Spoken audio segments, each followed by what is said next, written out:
Dear friends, welcome back to my dled macro lesson plan class. আজ আমরা আপনাদের একটা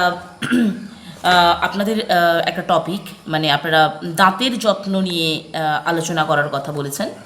তো আজকের আমরা চতুর্থ শ্রেণীর দাঁতের যত্ন শরীর একক থেকে, এই যে দেখুন শরীর একক, উপ একক হচ্ছে দাঁতের যত্ন, আরও দাঁত নিয়ে নানা কথা, প্যাকেটজাত খাবার এসব নিয়ে অনেক উপ একক রয়েছে। তার মধ্যে দাঁতের যত্ন উপ এককটা নিয়ে, শরীর এককের অন্তর্গত দাঁতের যত্ন উপ একক নিয়ে আজকের আমরা একটু আলোচনা করে নেব। আলোচনা মানে বলতে চাইছি কিভাবে কি করবেন। আমি লেসন প্ল্যান এটা দেবো না, আমি ইন ডিটেল আলোচনা করে দেবো। আপনারা একটু শুনে নিন, তাহলে কিন্তু আপনারা বুঝতে পেরে যাবেন যে কোথায় কি করতে হবে। আচ্ছা, ওপরের যে লেখাটা ওটার কথা আমি আর আসছি না। অলরেডি 47 পিস ক্লাস অলরেডি আমাদের প্লেলিস্টে আপডেটেড আছে ডিএলএডদের জন্য। আমি ওপরের যে পরিচয় পর্ব যেটা আমি বলি বিদ্যালয়ের নাম, শিক্ষার্থী শিক্ষকের নাম, ক্রমিক সংখ্যা, এগুলো আমি আর বলছি না। আমি উদ্দেশ্য থেকে শুরু করছি, বিশেষ উদ্দেশ্য আমি মুখে বলবো, আপনারা একটু খাতায় লিখে নিন। আজ আমি আর লেসন প্ল্যান দিয়ে পড়াচ্ছি না, আমি মুখে বলে দিচ্ছি, প্লিজ একটু খাতাতে নোট ডাউন করে নিন। বিশেষ উদ্দেশ্যে লিখবেন, আমি সবটাই বলে দেবো, কীভাবে শুরু করবেন সবটাই আমি বলে দেবো ইন ডিটেল। ক্লাসে কিভাবে শুরু করবেন, কিভাবে লিখবেন সবটাই বলে দিচ্ছি। বিশেষ উদ্দেশ্যে লিখবেন দাঁতের, আচ্ছা বিশেষ উদ্দেশ্যে লিখবেন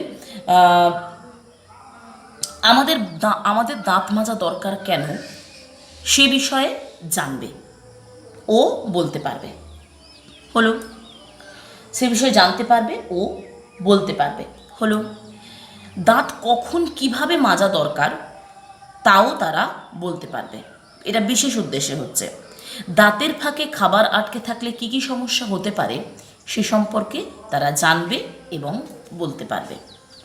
এই তিনটে প্রশ্নের ইনডাইরেক্ট প্রশ্ন হিসেবে আপনি বিশেষ উদ্দেশ্যে লিখতে পারেন। তাহলে উদ্দেশ্যটা কি আপনার? আমাদের দাঁত মাজা দরকার কেন সে বিষয়ে তারা জানবেও বলতে পারবে। দাঁত কখন কিভাবে মাজা দরকার সে বিষয়েও তারা জানবে এবং বলতে পারবে। দাঁতের ফাঁকে খাবার আটকে থাকলে কি কি সমস্যা হতে পারে সে বিষয়েও তারা জানবে এবং বলতে পারবে। 4 নম্বরে আরও একটা বলে দিচ্ছি, দাঁতের নানান রকম সমস্যা সম্পর্কে তারা জানবে এবং বলতে পারবে।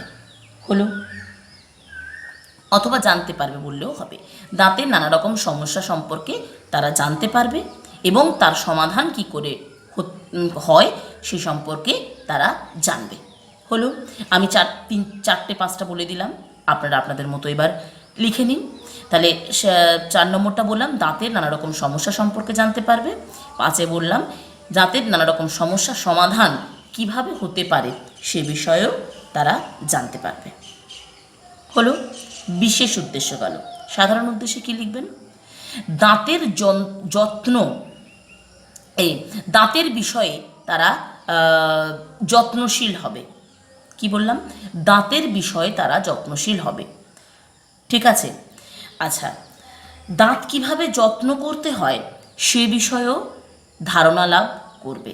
দাঁত কিভাবে যত্ন করতে হয় সে বিষয়ে ধারণা লাভ করবে, অথবা দাঁতের বিষয়ে যত্নশীল হবে।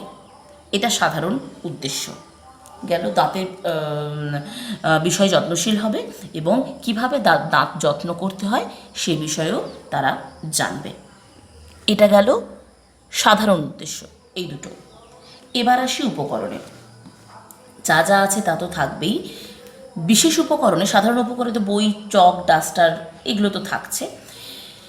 সঙ্গে সঙ্গে আপনি উপকরণ হিসেবে চার্ট হিসেবে নিয়ে যাবেন এই যে সুস্থ দাঁতের ভেতরটা কেমন এই ছবিটা, আর এই যে খারাপ হয়ে যাওয়া দাঁতের ভেতরটা কেমন, দাঁতের ভেতরটা কেমন সে সম্পর্কে দুটো ছবি সুন্দর করে আর্ট পেপারের মধ্যে, আপনি বড় আর্ট পেপারের মধ্যে ছবি এঁকে নিয়ে যাবেন।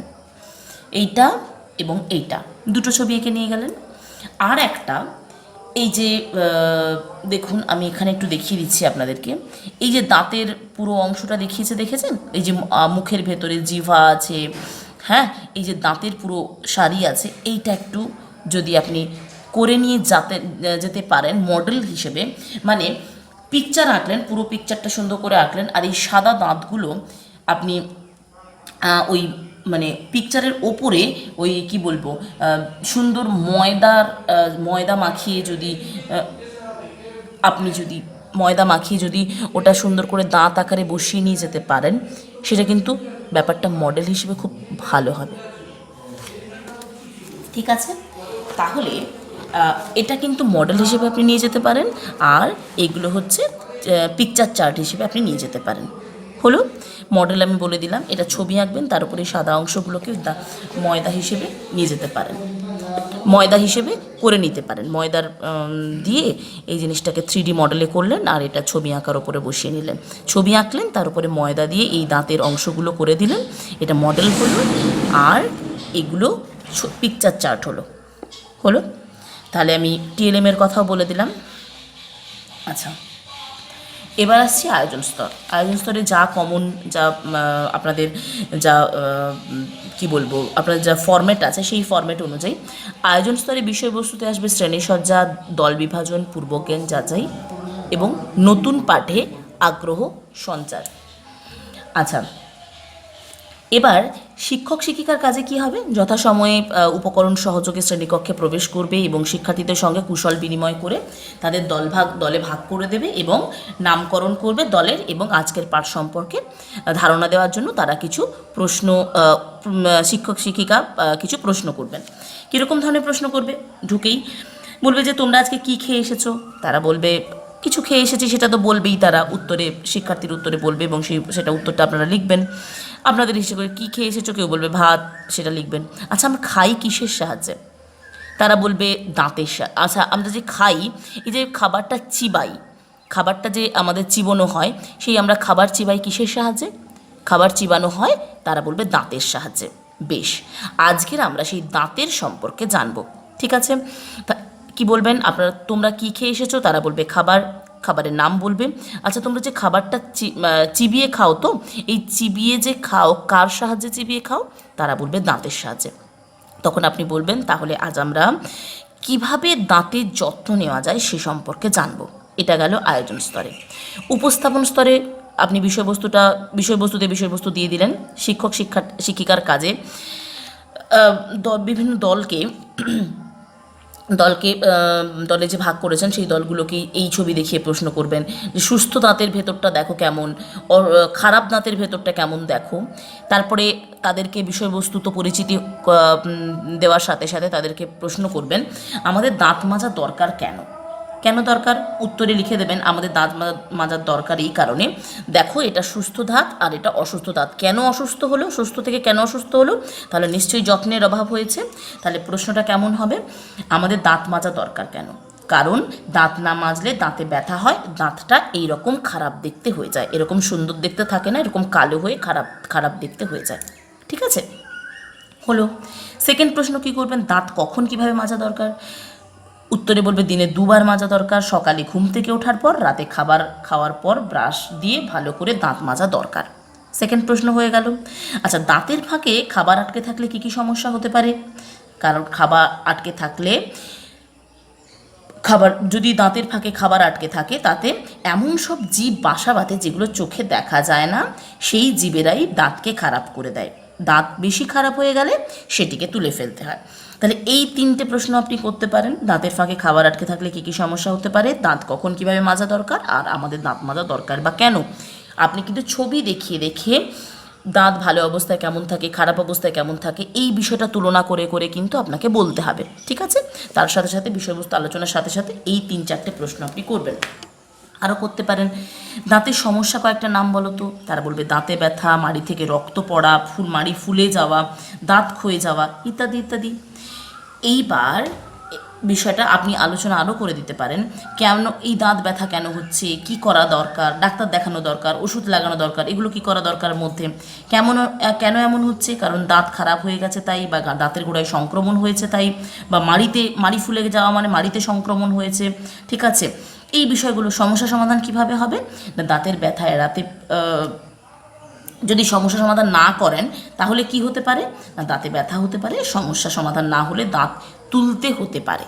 ঠিক আছে, এই বিষয়গুলো কিন্তু উপস্থাপন স্তরে আপনাকেও বলতে হবে, এর মধ্যে কিন্তু আপনাকে ছোট ছোট প্রশ্ন করে বিষয়টাকে অ্যাক্টিভ রাখতে হবে। ঠিক আছে, এবার একেবারে মূল্যায়ন স্তর, এটা তো যা ফরম্যাট আছে সেরকম লিখবেন। শুধু কর্মপত্রে আপনারা এইটা দিতে পারেন, এই ছকটা দিতে পারেন, দাঁতের সমস্যা কেন এমন হয়েছে, কি করা দরকার, সমস্যা সমাধান না করলে কি হতে পারে।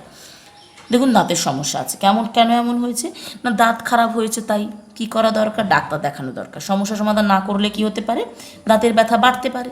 হলো মাড়ি থেকে রক্ত পড়া, দাঁতের গোড়ায় সংক্রমণ হয়েছে, কেন এমন হয়েছে, দাঁতের গোড়ায় সংক্রমণ হয়েছে, এখানে কি করা দরকার না ডাক্তার দেখিয়ে ওষুধ লাগানো দরকার। আর সংক্রমণ আরও বাড়বে, শেষ পর্যন্ত দাঁত তুলতে হতে পারে।